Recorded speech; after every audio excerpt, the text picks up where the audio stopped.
গতকালকে সারাদিন বিছনা থেকে উঠতে পারছি না, এত শরীর খারাপ। আজকে সকাল থেকে উঠছে, রাত্রে ঘুম হয়েছে না, শরীরটা খুবই দুর্বল। সকালে উঠে আমি নিলাম একটু কড়া করে গ্রিন টি। তো গ্রিন টি একটু বিস্কুট খেয়ে নিতেছি। তো হ্যালো বন্ধুরা, welcome back to my channel. সবাই কেমন আছেন? আশা রাখি সবাই অনেক ভালো আছেন। স্টে উইথ শান্তা চ্যানেলে আর একটি নতুন ব্লগে আপনাদের স্বাগত। তো গতকালকে তো সারাদিন বিছনা থেকে উঠতে পারছি না, এত শরীর খারাপ আসছিল, সর্দি জ্বরে। আর আগের দিন সর্দি লাগছিল, ঠান্ডা। আর গতকালকে বিছনা থেকে উঠতে পারছি না। আজকে সকালে সকালে উঠে গেলাম রাত্রে, কারণ রাত্রে ঘুম হয়েছে না, এই কারণে একটু কড়া করেই গ্রিন টি নিয়ে নিলাম।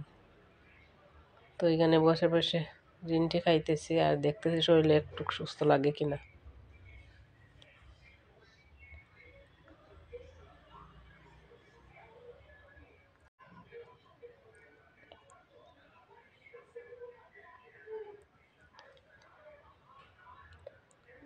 আর প্রীতম এখন বাসায় নেই, যে রুমে নেই, রুম খালি আছে, ও স্কুলে আছে। তো এর রুমটা টেবিল একটু এলোমেলো আছে, এটা একটু জেরে মুছে গুছিয়ে নেই।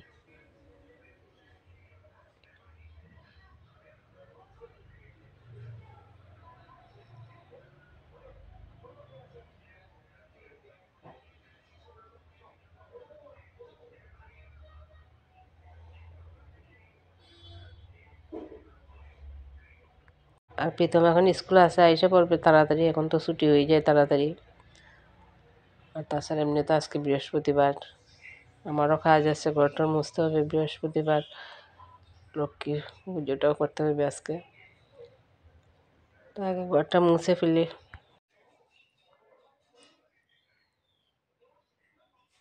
তো আগে প্রীতমের রুমটাই পরিষ্কার করতেছে, কারণ প্রীতম এখন রুমে নেই। রুমে থাকলে তো এগুলো গুছাইতে দেয় না। ওর রুমটা গুছিয়ে দিলাম। আর বেড কভারটা আজকে রইলো, এটা আর আজকে পাল্টাইলাম না, আগামী দিন পাল্টে দেব।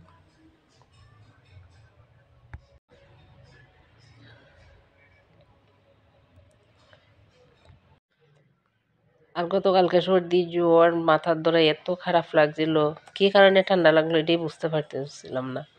তো শেষ পর্যন্ত আমি চিন্তা করতেছি কী কারণে ঠান্ডা লাগলো, আমি তো এরকম ঠান্ডা লাগাইছি না।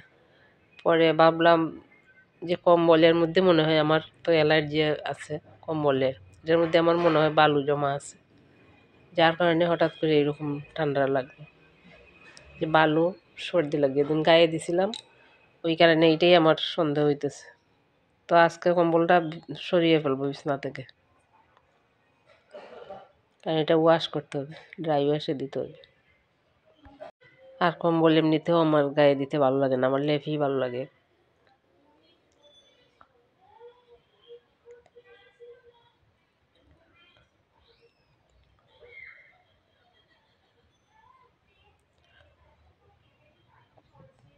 তো এই রুমটাও গুছিয়ে নিলাম, এখন মুছামুছি করব। আর দু একটা ফার্নিচার রয়েছে, এগুলো মুছে ঘরটর মুছে ফেলবো।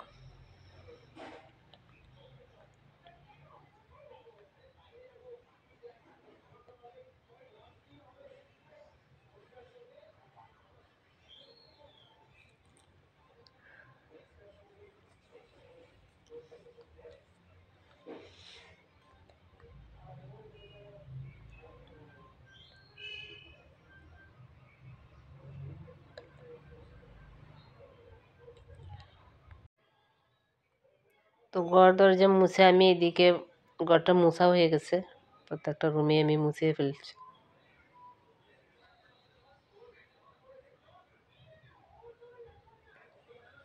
আর এখানে ফ্যানটা চালিয়ে দিলাম ঘরটা মুছে, ভিজা রুমটা শুকিয়ে গেছে, ফ্যানটা বন্ধ করে দিলাম।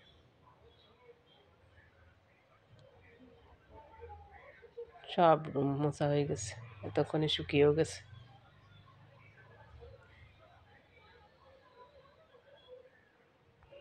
বারান্দা সহ সব কিছু মুছে ফেলছে।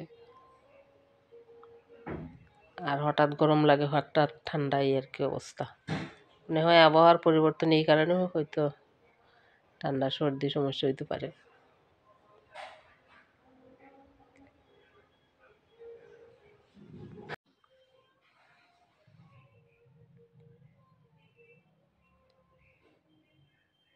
আর এই যে বিছানার চাদরটা আমি ওই চাদরটা উল্টিয়ে চাদরটা আপাতত পেতে রাখলাম বিছিয়ে।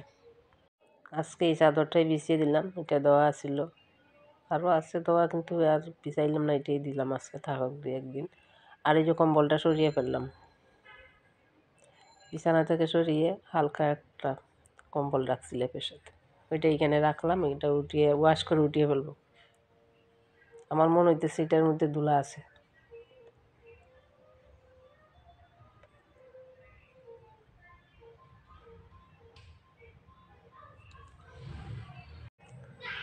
সব কিছু গুছানো কমপ্লিট।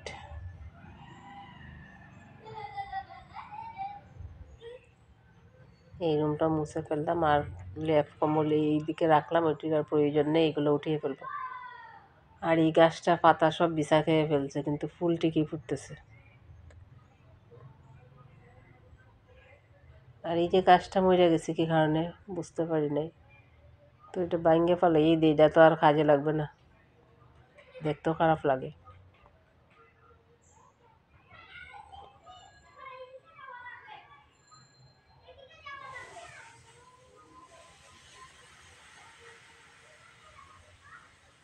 গাছটা কী কারণে মরে গেল বুঝতে পারলাম না হঠাৎ করে। এটা অনেক বড় গাছ ছিল, এক সাইড থেকে মরতে মরতে একটা ডাল আসলো, ওইটাও শেষ। তুলসী গাছগুলো এলোমেলো হয়ে আছে। পুঁইশাকের লটটা উঠছিল ওই গাছের দিক দিয়ে। এইদিকে প্রীতমের লাগে খাওয়ানি রেডি। প্রীতম খাইতে বসেছিল, এখন আবার কিসের জন্য উঠে গেল, ওই যে বসে গেছে। প্রীতমের খাওয়া হয়ে গেছে, আমার স্নান অনেক কাজ শেষ করা হয়ে গেছে, অনেকগুলা কাজ সেরে আসলাম, স্নান টান সেরে একবারে। আজকে বৃহস্পতিবারও আসলে পুজো টুজো সব কিছু কমপ্লিট। তো এখন আমারও খাওয়া দাওয়া কমপ্লিট হয়ে গেছে, এখন আসলাম ঔষধ খাইতে, আর এখানে একটু কাজ আছে।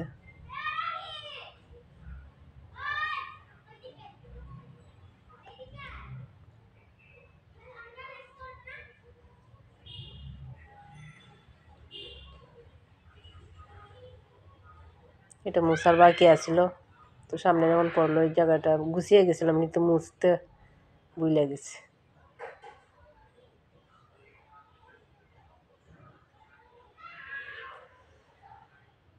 আর এই যে দেখুন তো আমার এই হাতের কাজের সাদা শাড়িটা কেমন কেমন হয়েছে দেখতে, গুজরাটি সেলাই। এই যে ডলার বসিয়ে সেলাই করা হয়েছে। শাড়িটা কেমন লাগলো, এই যে গুজরাটি সেলাই। শাড়িটা ধুয়ে কলপ দিয়ে আনছি, এখন ইস্ত্রি করতে চাইতেছি। এখন ইস্ত্রি করতে গেলে এটা ঝামেলা আছে, এই কারণে লন্ড্রির দেয়নি, এটা উল্টাইয়ে তারপরে ইস্ত্রি করতে হবে, উল্টা পিঠে। কারণ এই যে সেলাইয়ের জন্য ইস্ত্রি করা যায় না, ডলারগুলো নষ্ট হয়ে যায়, আর তাছাড়া সমস্যা, একটু ধীরে ধীরে ইস্ত্রি করতে হয়, বুঝে বুঝে। ভালোভাবে ধুয়ে ব্লু দিয়ে কলপ দিয়েছি। এই যে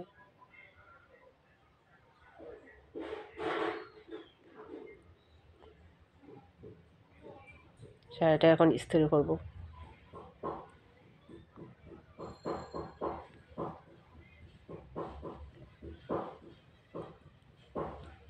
আমি নিজেই করবো ইস্ত্রি, আর লন্ড্রির দেই না, কারণ ওরা ওই ভালোভাবে ইস্ত্রি করতে পারবে না, সেলাই তো বুঝে বুঝে ইস্ত্রি করতে হয়, তো উল্টা পিঠে ইস্ত্রি করে লাগবো। তো ইস্ত্রিটা গরম করে আনতে হইব ওই জায়গা থেকে, কারণ প্লাগটা ওইখানে আনি নাই। তো ওই লাইনে লাগিয়ে গরম করে তারপরে আইনে আইনে এখানে ইস্ত্রি করতেছি। ওই লাইনের কাছে যদি টেবিল থাকতো ইস্ত্রি করতে সুবিধা হইতো, বিছনাতে রাইকে আর ইস্ত্রি করা যায় না।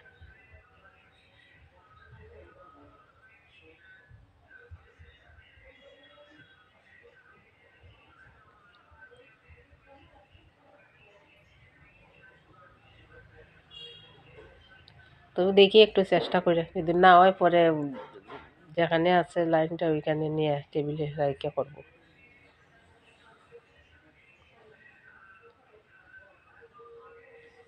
বিছনাতে রাইকে ইস্ত্রি করা যায় না, আর নিচে নরম তো।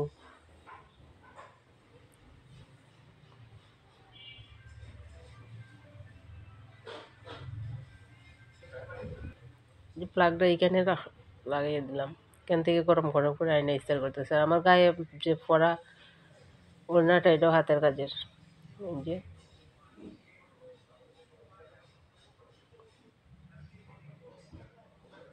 এটা হাতে সেলাই করা।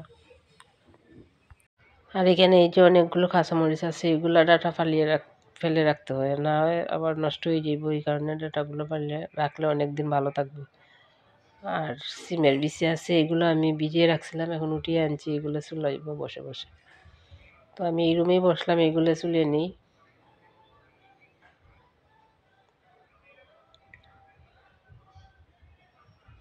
এগুলো ডাটা ফালিয়ে রাখলে অনেক দিন ভালো থাকে।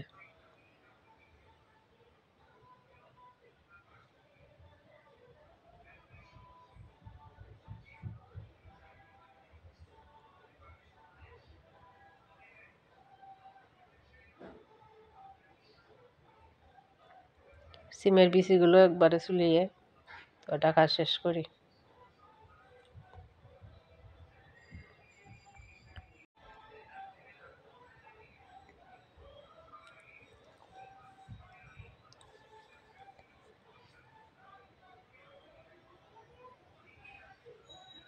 দুই একটা কাপড়, আজকে কাপড় ধোয়া হয়েছে না, কাপড় ধুইছে না ইচ্ছা করি, রোদও তেমন নেই আর শরীরটাও খারাপ, এখনও ভালোভাবে সুস্থ হইতে পারি নাই। তো এখানে দুই একটা পরনের কাপড় দিয়েছিলাম, এগুলো উঠে নিয়ে আসি, বেলা তো বেশি নেই।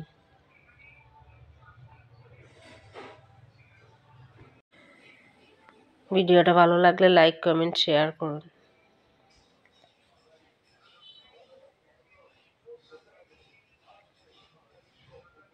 তো আবার একটু চা খাই, সাথে একটু মুড়ি খাই বিকালবেলা।